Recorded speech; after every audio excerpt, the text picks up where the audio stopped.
What's going on, guys? Mike here from Full Circle Training. I'm going to go over a very basic dynamic warm-up that you can do to just get the body generally warmed up and ready to go for just a basic workout. So when I say a basic dynamic warm-up, what I'm referring to is this isn't going to necessarily address if you have like really tight hip flexors or ankle mobility issues and like severe dysfunction in a joint. There's some other videos that I've made and we'll be making that will go over this stuff. This is just a basic movement prep video to show you how to get ready for, just a basic resistance training workout in particular. It's also really good for active recovery. So like the day after doing, a lifting or resistance training workout, you're sore or a little bit tight. It's a good way to move and get that blood flowing and kind of accelerate that healing process. Okay, so first thing we're gonna do is a walking knee hug. Okay, so I'm gonna do a forward view and a side view. Each of these is a moving thing. Okay, so you're going to be holding each, quote unquote, stretch for less than a 3 count. So that's not even 3 seconds. That is a 3 count. So 1, 2, 3, move it along. So walking knee hug. The name sort of implies what you're doing. You're going to take a step. Think about pulling the knee into the chest, dorsiflexing the toe of the leg you're pulling in. Okay, and I'll go to the side view. You can see that in a second here. And think about getting tall on this leg and squeezing this glute of the back leg, getting nice and tall, big chest, pulling the knee into the chest. 1, 2, 3. Take a step. Pull the knee to the chest. 1, 2, 3. Get nice and tall so that I'm thinking about squeezing this glute. Okay, so what I was referring to with the dorsiflexion is, notice how my toe is pointing up towards the ceiling, creating more of an acute angle between my shin and my foot as opposed to being relaxed down here.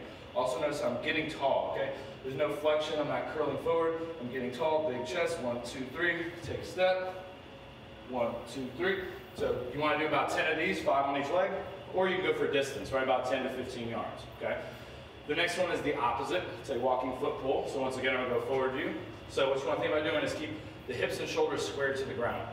Also, keeping a neutral spine is going to help accentuate the stretch and make sure you're not hyperextending that lumbar in particular. Okay, so you grab the top of the foot. Still think about dorsiflexion, but in this case, the toe will go towards the ground. I'm going to think more so about pulling the hip back, keeping the abs tight, not let everything just fly open. And like I said, side view in a minute here. Okay, so nice tight abs, neutral spine.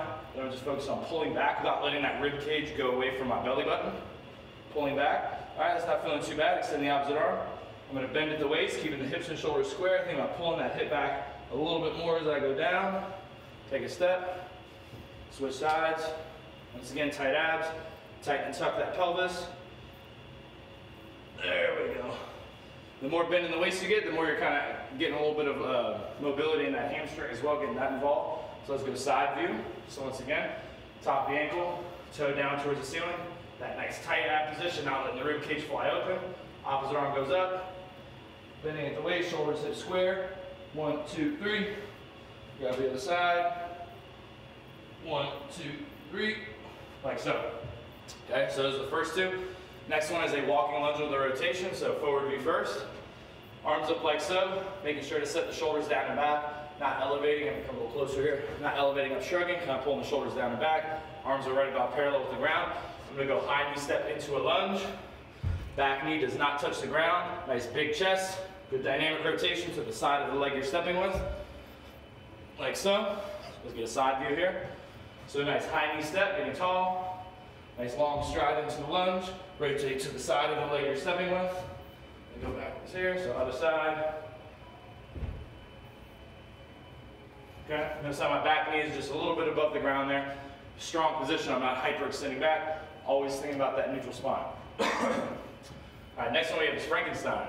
Okay, so arms up. You're gonna kick your leg up using some momentum. The goal is to go as high as you can without letting the knee bend. Okay, allowing the knee to bend is compensating for a lack of mobility, so focus on not letting the knee bend and not falling backwards. Okay? So. Like so. So we'll side view here.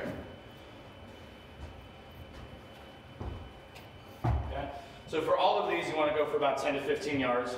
For like the lunges, try to get an even number, so you're making sure you're doing the same number on both sides. That's why I kind of like to go just about 10 to 15 yards. But for the lunges, make sure you count so you're getting an even number on both sides.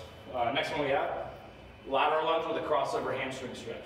Okay, so I'm going to step laterally with my right leg. Almost a lateral lunge. I'm going to bend the waist a little bit more than I would for a lateral lunge. A nice long stride. Back leg is straight, back foot is flat. I'm going to bend at the waist like I'm trying to touch the instep of my foot. Stand tall. cross the leg behind. Once again, I'm gonna go down as low as I can without letting the knees bend to really engage, stretch the hamstrings. I'm gonna think about hinging a little bit, pushing the hips back to really get that good stretch. Now I'll touch the toes, boom. So now I'll come back to the left, long stride, touch the instep, cross behind, 1, 2, 3. As you can tell, I'm a little tight for my leg day today, which is partly why I'm doing this, get a little blood flowing, get nice and loose. All right, next one we have is an inchworm. So once again, forward V first. So feet are about shoulder width, just a soft bend in the knees. Never really want to lock out your knees when you're doing anything as it pertains to fitness. So soft knees, you're going to focus on bending at the waist, come down, start walking some weight out onto the hands. Okay, you're going to essentially go into what's called an up dog, get from yoga. Thighs go to the ground, squeeze the glutes as you arch. 1, 2, 3. Then baby steps without letting the knees bend, or if the palms come off the ground, you come in as far as you can. 1, 2, 3. Then I'm going to walk back out and repeat. Okay, so let me go side view here.